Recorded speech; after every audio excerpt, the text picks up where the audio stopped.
I have a swimming pool that needs a bit of work done to it. I'm having trouble finding a company that can do the work for me. I know that there seem to be a lot of companies out there. Can you tell me just a bit about the Michigan pool market and how I, as a customer, can go about finding a good, solid company that knows what they're doing that can help me? Do you have any advice? I've been at this for 30-some years myself. If this question was posed to me 25 years ago, I would say go to the Better Business Bureau and research, go to those types of things to find out. This is pre-internet. At that time, you would look for validation.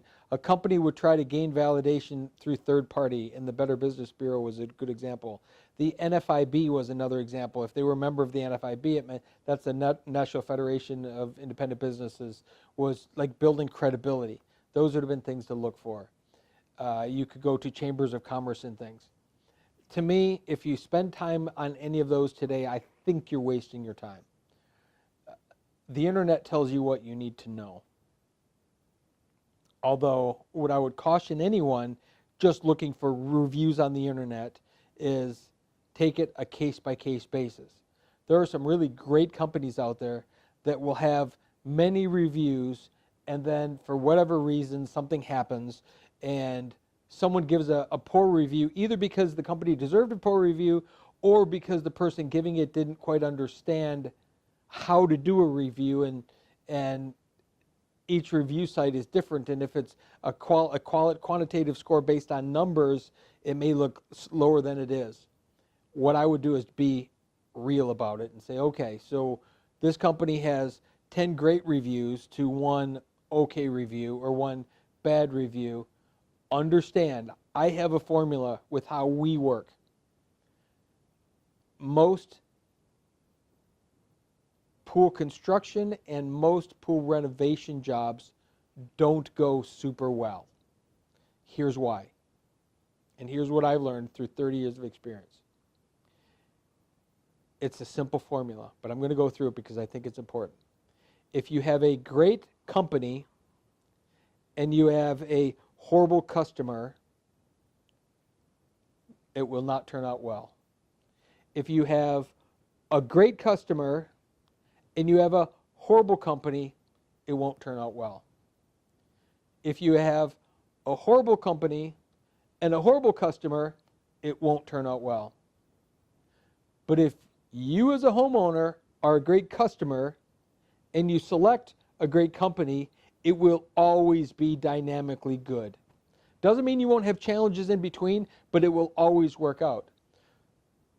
So, two pieces of advice in this trying to answer this is, number one, be a good customer. Most people want it as cheap as they can get it, get as much as value as they can, squeeze somebody as tight as they can, get as much work as they can possibly get out of somebody, and pay as little money as they can. Well, you add that all up, and a company can't make money. It's pretty hard to be a good company when your customer demands everything for no amount of money. That's a piece of the equation. On the same token, on the other side of the equation is, I want to be a great company, I want to do the right thing, I want to take care of all of this, and as much as I want to do that, I'm also hamstrung and held to a certain thing by a customer.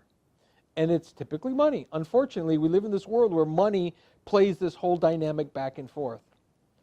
So if I were you looking for a good company to renovate my pool, personally, I would start by understanding what a good customer is and try to emulate that.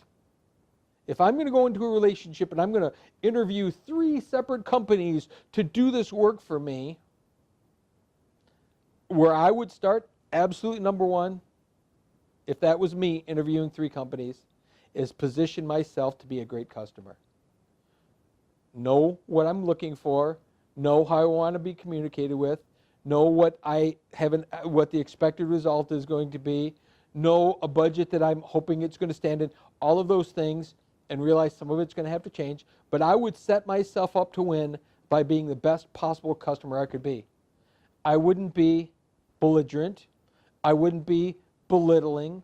I wouldn't want to own that customer or that company while they work for me. I wouldn't want them to think anything other than the best.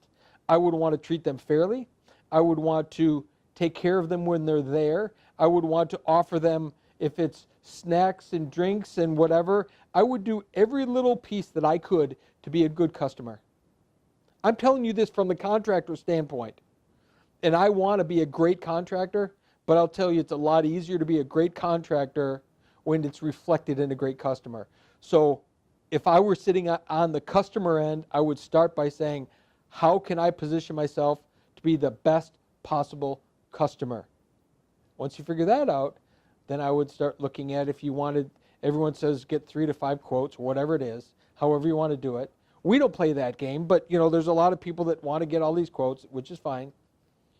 But what I would look at is reviews online for sure. Do they have an internet presence? Because having an internet presence matters. And there's the good and the bad and the ugly, and I wouldn't take every word of it, but I would look at is there a general consensus that this is a good company, they do what they say what they're going to do, and do they care enough about their customer? Ask for references. And of course, you got to expect, as a homeowner, when you ask for references, they're going to try to give you the best people they can give you. That's fine. There's nothing wrong with that. But take the time to ask that customer, that other customer, what they liked and didn't like about the company. And then I would also do my own personal, maybe talk in the industry, find out from the people that haul water, or the people that do the electrical work, or the gas companies that do the gas heaters for different pool companies, and those ancillary people will be able to tell you what that company is all about. So those are all different things that you could do to ensure. And we're talking Michigan for a second, because that was part of the question, was a pool in Michigan. I can tell you this, that in Michigan, most companies want to be builders. They don't want to be service. They want to be builders. There's an ego about being a builder. I'm a pool builder. And most of those companies really lack in the customer service department. There are very few companies that specialize in good customer service. I know in this market for sure, in Michigan, there's very few companies. But you can seek them out. You can ask the right question. If you look for new construction, an awful lot of the people that have just had pools built will not recommend their pool company. That's not good for our industry. On the service end, most companies aren't doing the service that they should. But if you ask the right questions, you'll get the answers that you need to hear, and be able to make that connection. And as long as you're a good customer too, and you're allowing them to be a good company, I think it'll work great. But you got to realize this is all about communication and working through the things that happen when a contractor and a homeowner get together and do some stuff.